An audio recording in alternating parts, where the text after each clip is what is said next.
You are listening to Best in Seattle Real Estate with host Tina Mitchell, MLO 145420. This podcast is for real estate agents. Tina interviews the best of the best agents in the greater Seattle market. Learn strategies and the mindset needed to be your best. If you're looking to take your real estate business to the next level, this show is for you.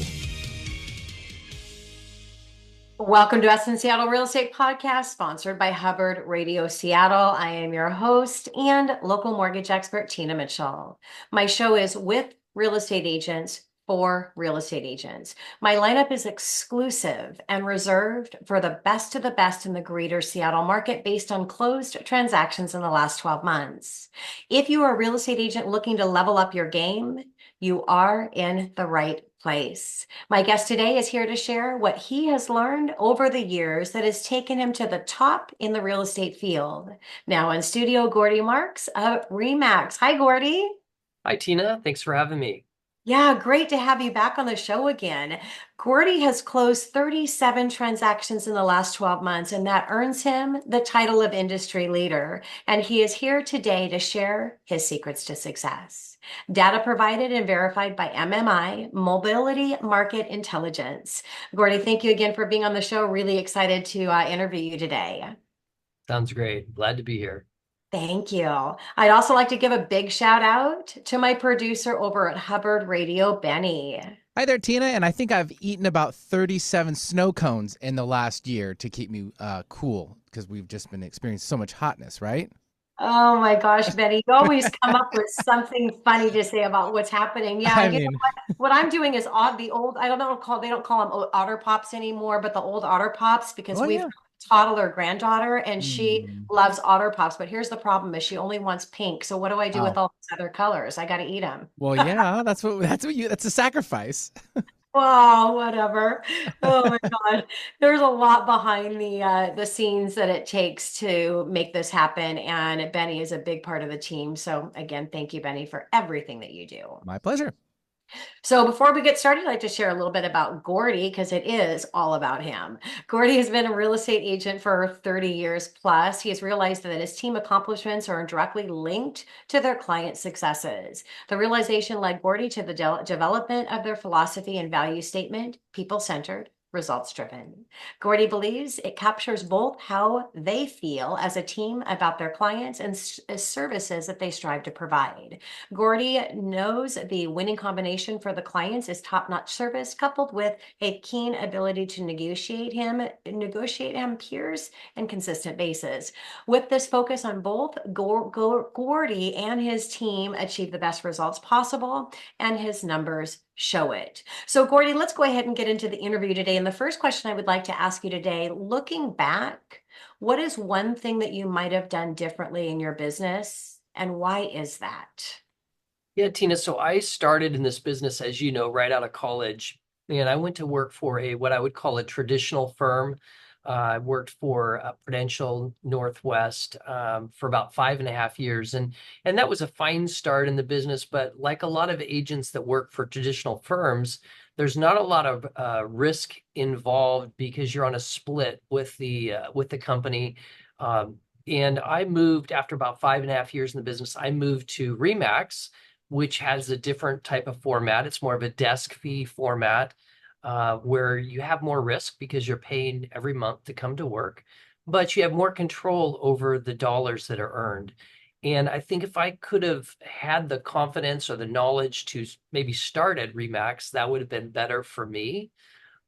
In addition to that, when I came to REMAX very soon after that, I basically started a team, if you could call it that. I hired an assistant would be the first thing that I did. And that was a fantastic move. I would have done that much sooner with the hindsight that I have now, if I could turn back the clock. Oh, Gordy, I'm so sorry. I don't know if that's my connection or it's Gordy. Benny, was that Gordy that connected out or was it me? Oh, that was you, but that's okay. I'll just continue on. You're doing great. Okay, good. Well, the hosts are running the show and I've got something going on with my internet. That's awesome. So, Gordy, I caught almost all of that. And what a great shout out for real estate agents that are listening to the business, listening to the show, that if you can put a little bit of stress financially and you've got a position to do that, possibly it's going to drive you to do more and be more successful. We don't have something to weigh back on. And obviously, if you can make more income, it allows you to be able to put more back into your business. And also, I love the assistant. Yeah, I was 3 years. I'm 30 years into the industry next year. So I'll be 3 decades. I don't know how proud of that I should be, but I am. 3 decades is a long time. But I was 3 months in my mortgage practice when I hired my first assistant. And I definitely would agree with you, Gordy. You've got to get yourself out there and focus on the high level activities and the things that you love to do. And you have to get rid of everything else. So great shout out for sure. So, Gordy, my second question, what is your favorite book and why? Well, Tina, I don't know how many people will necessarily relate to this, but the one book that I read pretty much every day is actually the Bible. And uh, not to be, overly religious, but it is what keeps me centered and focused on really the main thing in my business, which is trying to just treat other people the way I'd want to be treated, kind of the golden rule, so to speak. And, being in the Word every day helps me stay centered on what's really important. I think in our business, like most businesses, there's many opportunities to wander into what I call the gray area. And the gray area is when, a situation comes up and it's like, well, we could justify acting a certain way or treating another person a certain way. And we could justify that maybe, however. And I made a commitment years ago to stay out of the gray area and try to stay more focused on what I know is right. And so that is one of the ways I do that is by reading the Word every day. I've got a number of books that I really like that are business related, but that is the one book that I try to read almost every day. Well, thank you, Gordy, for the authentic share.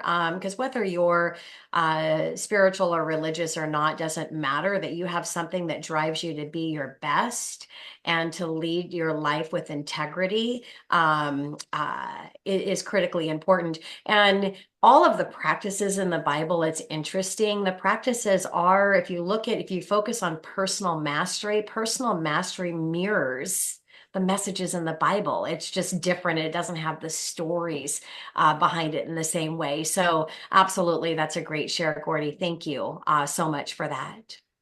All right, coming up next on Best in Seattle Real Estate Podcast, continued conversation with my guest, Gordy Marks of REMAX.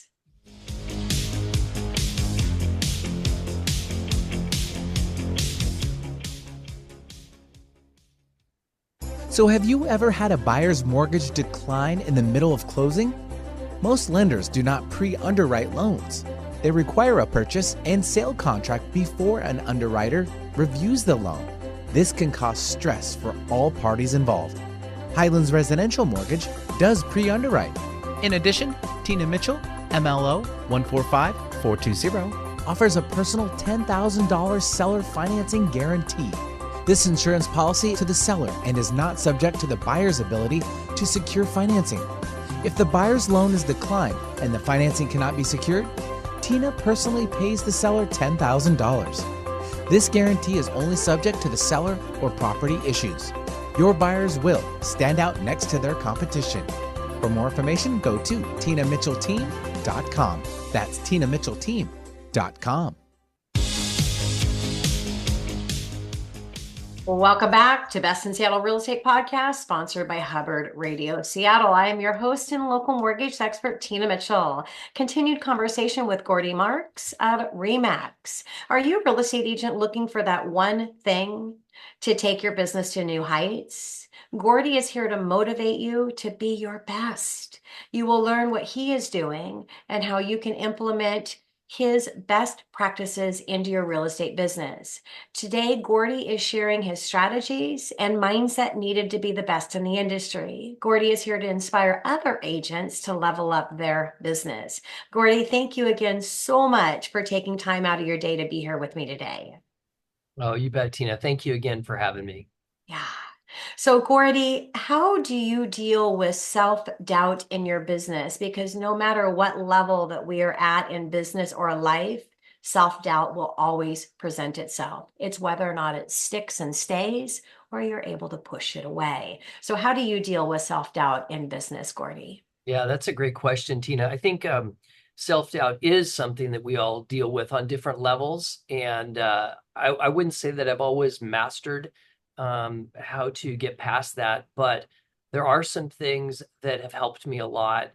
One is that I try not to focus on stuff in the past too much. I think that the word picture I use, it's water under the bridge. I can't control what happened previously, so all I can do is focus on what lies ahead. And so I try not to have a bunch of regret from past decisions. But you pull away from a client's house where you just had a meeting, an interview, and I think it's pretty common for me, anyways, to think, "Oh, wow, I should have said something different, or that didn't come out quite right.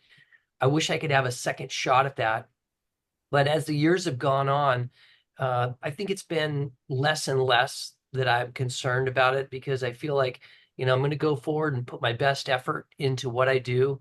It's not always going to go perfect, but I'm always striving to get better and improve.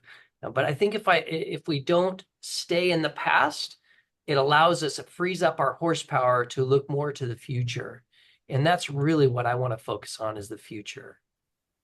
I love that, Gordy. Yeah, to yesterday is the past is um or what is it? Yesterday is gone.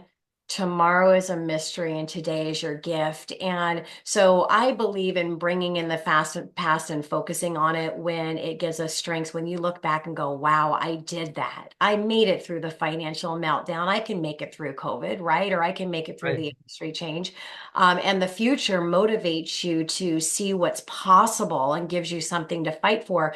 But you're doing it in today. So what Gordy is saying is just when something makes you feel good, focus on it. When it doesn't make you feel good and it brings it down, appreciate that that thought's there and then just welcome it to go away.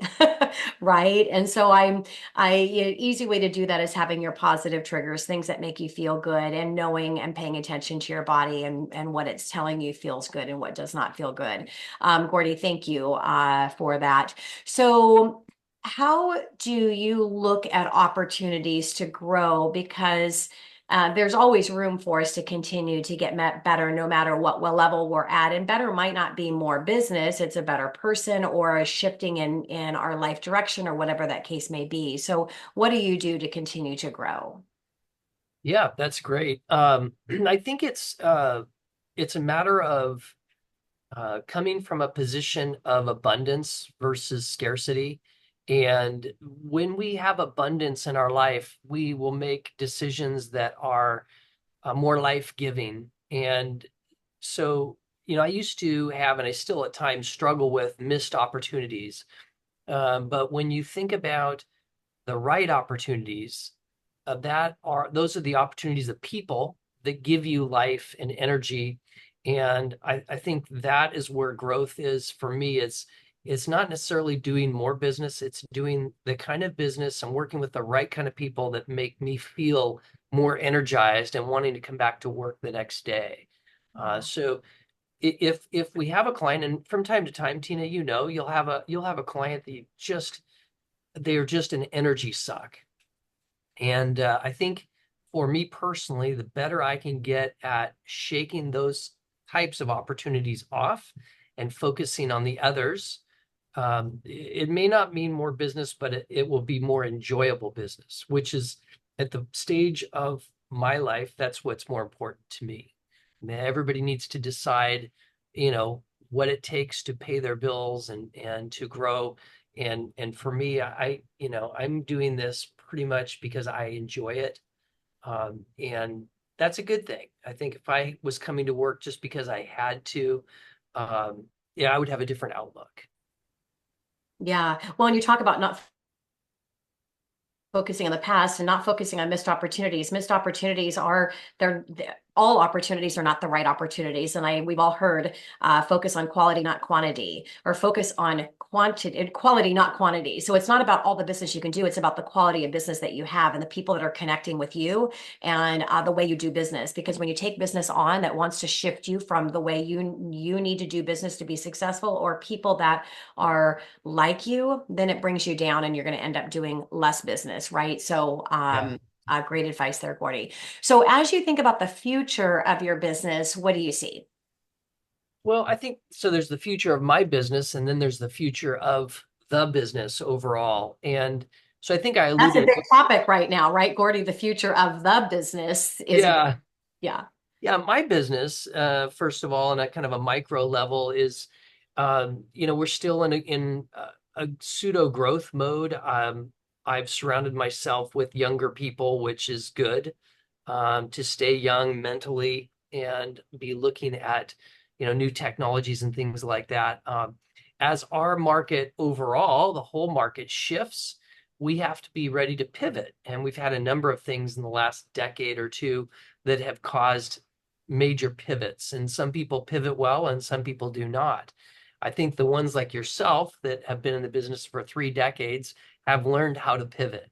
And so I think that that's one thing that we've been successful at too, is when the market shifts, and we all know it can shift on a dime, for whatever reason, something like COVID comes up, or 9/11 comes up, or whatever catastrophe comes up, we have to be ready to pivot. And so I think it's a mindset of being fluid with the market and being open to change, and not only just open, but actually embracing change. I think as our market gets challenging, I look at that as an opportunity because, for some, unfortunately, they're not going to be able to meet that challenge.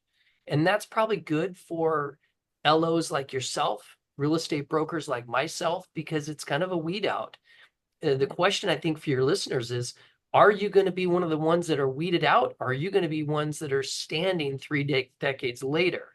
And that's really it. I think the average career span in our area is less than 2 years for a broker. I'm not sure what it is for an LO, but there's a reason for that. And so it's a mindset. Are we going to grow? Are we going to adapt to the change? And I think there's change coming. There is, for sure. I mean, there's been change. And I think every change is an opportunity. And it's like, this is an opportunity for us to be a survivor, and for some less fortunate. I never wish somebody failure. But there are some people that probably should not be in our business. And we run into them on a daily basis. And, it's one of those things that not everybody is cut out for your business, Tina, or my business. And it's hard for people to see that. They see your successes. You're one of the top LOs in the area, and they're thinking, oh, if she can do it, I can do it. Well, they don't see what you do behind the scenes that has made you successful. And same thing with myself. So it looks glamorous at times, it looks easy at times, and you and I know it's not. So being able to change and pivot, I think that's going to be the key thing going forward, as it has been. Yeah. And I like how you said mindset, because it is a mindset. I read a book, speaking of books, one of my favorite books is the first book that my first coach had me read that was a business book. And it's Who Moved My Cheese. And it is all about change. And as soon as I read that book, immediately I embraced change. And change, once you're at the point to where you are constantly changing and you've created a habit to always look for opportunity to change, that's when you've mastered change. And it's important, critically important. It's one of my mindsets, or one of my core practices in business is the mindset to change. My philosophy is to one-time your business, and it is about constantly looking for opportunities to do things better and embracing change. So really great shout out there. And it's excited once you create the habit and the mindset of change, then it's exciting because you're always like, okay, what can I do a little bit different right now? And I need to find out the average in the industry for a mortgage professional. I don't know, but I do know that nationally, almost 40% did not renew their license. So that tells That you makes sense. there's a lot of fallout. Hey, Tina, you mentioned Who Moved My Cheese, and that was a great book. There was another book that you probably read as well, very small book. I sometimes like these small books. I'm a simple person, and the simple books. Who My Cheese is simple. I mean, that's the easiest Right. read ever, right? Yeah. Well, there's another book. Did you ever read Eat That Frog? I did not. Okay, well, Eat the Frog is, I probably have a copy I could send you, but Eat the Frog is a really simple book, but it's a good book. It's about basically it's about taking the things we really don't want to do, the difficult things, and doing that first versus last. Because typically those are the things that are going to have the biggest impact on the outcome of our business that day. And so you have your list of things that you're going to do in a given day. And sometimes the things that are most important are the ones that get pushed and don't get taken care of. They get pushed into the next day when really that's the one that should get tackled first. I know for us, it's prospecting. And prospecting is never, well, I should say it's never fun, but the thought of it sometimes is not that fun because you think of getting rejected and all that. And yet it's really the engine that drives our business. And so Eat That Frog is about doing those hard things first and getting them out of the way. I love it. And there's a reason why you're here, Gordy, because we have such similar likeness in business. One of my core practices is take the hard road. And the hard road represents doing the most difficult things and doing the most difficult things first. And what's exciting about taking the hard road is the hard road actually eventually becomes easy street. Because once you see these difficult things, when you tackle them and you tackle them first, then they're not difficult anymore. It's all about creating a habit. Once you've created a habit to do it. And so if you're listening to the show right now, I know that Gordy has been an inspiration in what he's sharing to you, for you. And Gordy and I were having a conversation before the show. These are simple practices that we haven't created. Gordy didn't create these on their own. This is what successful people do, but you need to hear it multiple times. And finally, maybe the 10th, 20th, 30th, 50th, 100th time you've heard it and you're like, you know what, I'm going to do that now. And that's what my show is about. And that's why I bring in the best of the best based on the number of transactions that they close, is so that you can hear what they're doing. And they're all doing the same things. It's just a different, unique way of sharing it. And Gordy, I want to thank you again so much, because I know you have a lot on your plate, a lot of things that you do, and taking time to be here with me to share your expertise as a professional and the top in the industry. I really appreciate you. Well, it was my pleasure. Thank you so much, Tina. Absolutely. So to watch my video recording with Gordy or other industry leaders in the real estate space, you can go to bestinseattlerealestate.com, or you can catch my show on our YouTube channel. Tina Mitchell, your host and your local mortgage expert, making a difference in the industry, one show and one interview at a time. Until next time. Tina Mitchell, MLO 145420, is a licensed loan originator with Highlands Residential Mortgage Limited. The views expressed by the speakers on the preceding program are those of the speakers and do not necessarily reflect the views of Highlands Residential Mortgage Limited, nor are they necessarily endorsed by Highlands Residential Mortgage Limited.